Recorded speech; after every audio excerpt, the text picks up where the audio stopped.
मेरे दर को छोड़कर किस दर जाऊं मैं, सुनता मेरी कौन है, किसे सुनाऊं मैं।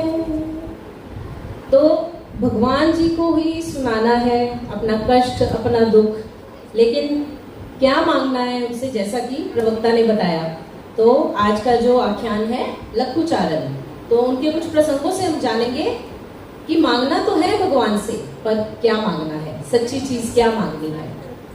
तो सबसे पहले मैं थोड़ा सा बताऊंगी, स्वामीनारायण भगवान जिनके मंदिर में हम बैठे हैं, उनके अलग अलग नाम थे। जैसे उनके विचरण में निकले उसके हिसाब से हर स्टेज पे, तो मैं वो थोड़ा बता देती हूँ ताकि आपको ये ना लगे कि अब सहजानंद स्वामी बोल रहे हैं, अब नीलकंठ वर्णी बोल रहे हैं। तो ये सब एक ही स्वामीनारायण भगवान के नाम है, सहजानंद है, नीलकंठ वर्णी, श्री जी महाराज भी उनको कहते हैं। तो ऐसे 3-4 नाम उनके वो अलग अलग आएंगे हर प्रसंग में। और भगवान के लीला चरित्रों को कहते हैं हमेशा याद रखना है। क्यों याद रखना है? हरि लीलामृत ग्रंथ हमारे संप्रदाय का बहुत सुंदर ग्रंथ है, उसमें भगवान के लीला चरित्रों को दर्शाया गया है। तो इनको याद रखने से क्या होता है, क्यों रखने हैं याद, पता तो चल गया हमें, उससे मन को शांति मिलती है, आनंद मिलता है, और हमारे संप्रदाय के बारे में हमें पता चलता है और दृढ़ता होती है। तो ऐसे ही लीला चरित्र लघुचारण का आख्यान, इसको हम आज समझेंगे और जानेंगे। जो नीलकंठ वर्णी थे, जैसे कि मैंने नाम बताया स्वामीनारायण भगवान का, जब वो विचरण में थे तो उनका नाम नीलकंठ वर्णी पड़ा। तो वो पहले कहाँ पहुंचे? तुलसी श्याम। वहां से वो गुप्त प्रयाग में उत्तर कुंड आकर वहां उन्होंने विश्राम किया। तो वहां पे एक वृक्ष देखा उन्होंने, और बहुत बड़ा सुंदर पत्थर था, शिला कहते हैं जिसको। तो वहां वो भगवान, वहां उन्होंने अपना आसन लगाया। तो वहां जो भक्त आते थे उनको वो शास्त्र की बातें सुनाते थे, और जो कुंड था वहां पे, वहां रोज वो स्नान करते थे। उनको ये लगन थी कि मैंने इस कुंड को, तीर्थ को पावन कर देना। एक दिन वहां के एक ब्राह्मण थे, उनके घर भना पाठक थे, तो उनके घर वहां नीलकंठ वर्णी भोजन करने जाते थे। तो उन्होंने पूछा, वर्णी आपका नाम क्या है? तो वर्णी ने अपना भविष्य का नाम भना पाठक को बताया। वर्णी ने बोला, वैसे तो मेरा नाम सहजानंद है। ये नाम सुनकर ब्राह्मण को बहुत आनंद हुआ, नाम सुनकर ही बड़ा आनंद हुआ। तो फिर भना पाठक ने कहा, ये जो कुंड है ना नीलकंठ वर्णी, इसमें ना गर्मी में पानी सूख जाता है, तो आप कुछ ऐसा करो कि इसमें सदा के लिए पानी रहे। तो उन्होंने कहा, जा तेरी इच्छा मैं पूरी करता हूँ, इस कुंड में हमेशा के लिए पानी रहेगा, कभी सूखेगा नहीं। तो वहां से नीलकंठ वर्णी अपनी यात्रा को उन्होंने आगे बढ़ाया, ऊना पधारे। तो ऊना से तड़के सुबह उठकर वो डोलाहा में पहुंचे। वहां एक चरवाहों की बस्ती आई, और वहां पे नीलकंठ वर्णी थोड़ी देर रुके, ठहरे वहां पे। तो चरवाहे ने बोला, मैं आपको राशन देता हूँ, उसने ऑफर दिया। लेकिन नीलकंठ भगवान ने कहा, नहीं, मुझे राशन नहीं चाहिए, तो आप जो गाय है आपके घर में, उसका दूध ले आओ मेरे लिए। वो बड़े प्रेम से उन्होंने ग्रहण किया। तो रात को एक प्रसंग बना, वहां चरवाहे के गुरुजी आए।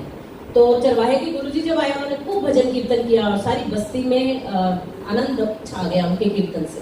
तो जब वो फिर विश्राम करने गए, तो नीलकंठ वर्णी और वो जो चरवाहे के गुरु थे, उनको पास पास ही सोने के लिए उन्होंने उनकी व्यवस्था की थी।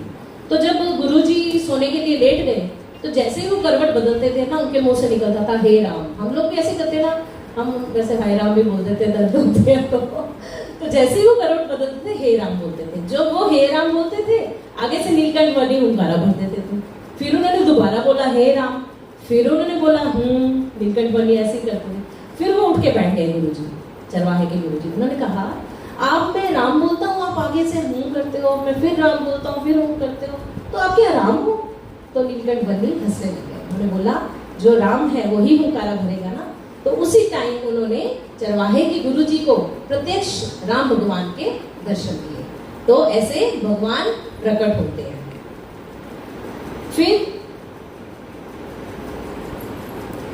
पावे राम जठारण जान्या, हरि कृष्ण ने हे देव खाण्या, त्याथी छाना चाल्या घन श्याम, गया गोविंद लोडवे गाम, नाते चारण त्या लखुबाई, तेरे घेर रग्या सुखदाई, लखु भाई छे समाधि निष्ठ, ज्ञान ते वरिष्ठ, मत अद्वैत ने माननारी, जाने ईश्वर ने निराकारी, साधुओं ने सदा व्रत देती, तपनी परीक्षा कर लेती। तो इसके बाद नीलकंठ मणि कहाँ जाते हैं? लोढ़वा गांव में। तो वहाँ वो कहाँ पहुँचते हैं? जो हमारा विषय है लखुचारण के, वहाँ पहुँचते हैं।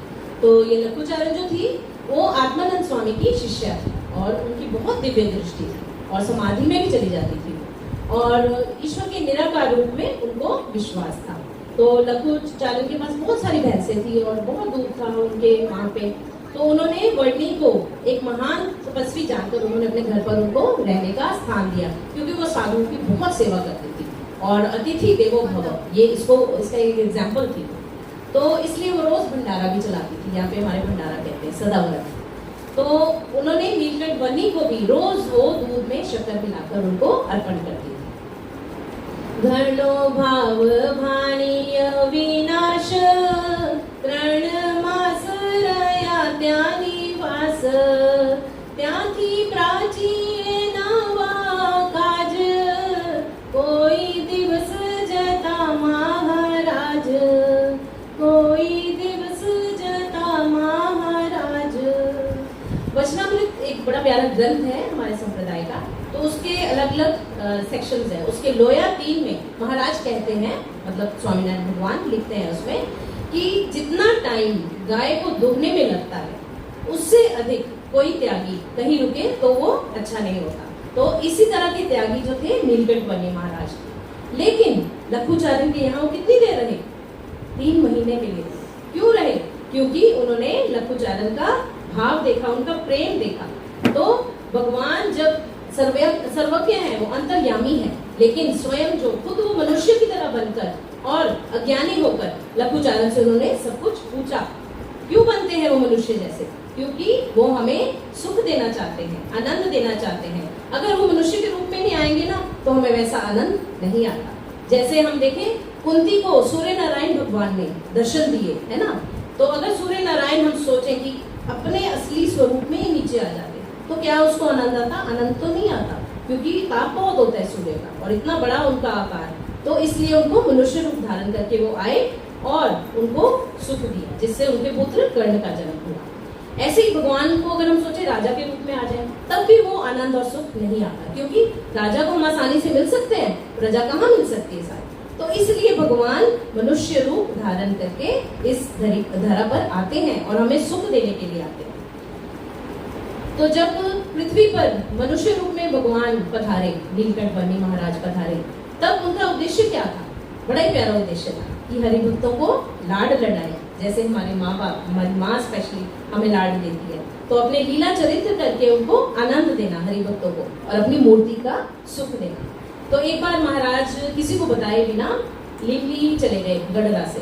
गढ़ा में थे तो लिवली दूसरी जगह है गाँव, वहाँ चले गए।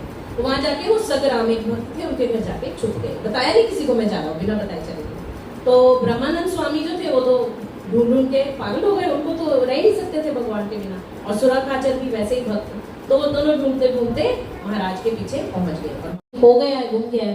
तो महाराज ने क्या कहा, कहते गाड़ी वाले के पास है आपको डब्बा। उन्होंने जो पिटाई की उसकी, पटेल की बहुत पिटाई की, मार तो खा ली उसने। जब वो चले गए, अच्छा बाद में डिब्बा मिल गया उनकी गाड़ी में बारातियों को। तो उसने पूछा, विश्वास पूरा था महाराज पे, कोई संशय नहीं हुआ, कोई अभाव नहीं आया, कोई डाउट नहीं हुआ। पर फिर भी पूछ लिया कि महाराज मेरा तो कोई कसूर नहीं था, मेरा नाम लगा दिया और इतनी मेरी पिटाई करवा दी, ऐसा क्यों? क्या कारण है इसका? तो महाराज ने बोला, ये जो सारे थे ना बराती, ये तेरे 7 जन्म के बैरी थे। अगर आज की तेरी मार ना पड़ती तो तेरे को 7 जन्म और लेने पड़ते। तो मैंने तेरा मोक्ष इसी जन्म में करवा दिया, इसलिए मार पड़वाई। तुम्हारा हिसाब किताब खत्म है अब इनके साथ। मांग्या बाई श्री प्रभु पास, अंते अक्षर धाम मा पास, वरदान पछी ज आप्यूं, कष्ट जन्म मरण तणु काप्यूं। तो अभी जैसा हमने वीडियो में भी देखा, लखुचारण को समझ आ गई और अंत में उन्होंने क्या मांगा भगवान से? अक्षरधाम, जो भगवान उनको देना चाहते थे। तो इस सारी कथा से हमें क्या बोध होता है कि भगवान कितने दयालु हैं। एक जीव का कल्याण ना बिगड़े उसका वो कितना ध्यान रखते हैं। जैसे लघुचारण के लिए वो गांव कौन से गए, लोढ़वा गांव गए स्पेशल, ना जाते वो भी चलता था, लेकिन उन्होंने उसका मोक्ष करना था और उसका प्रसाद ग्रहण किया, उसका मोक्ष ना बिगड़े, इसलिए उन्होंने कितना बड़ा पुरुषार्थ किया, इतनी दूर से लोढ़वा गांव गए और उसको अविचल पद रूपी अक्षरधाम प्रदान किया। आज के इस कथा पारायण में महाराज स्वामी और गुरुवर महंत स्वामी महाराज के चरणों में प्रार्थना करते हैं कि हम सब भी इस लोक की वासना को मिटाकर भगवान का अविचल ऐसा अक्षरधाम प्राप्त कर सके। और उनसे क्या मांगना है, केवल मोक्ष मोक्ष और मोक्ष, ऐसा हम हमेशा ध्यान रखें। स्वामी नारायण नारायण नारायण, स्वामी नारायण नारायण नारायण, स्वामी नारायण स्वामी नारायण, स्वामी नारायण स्वामी नारायण। श्री स्वामीनारायण भगवान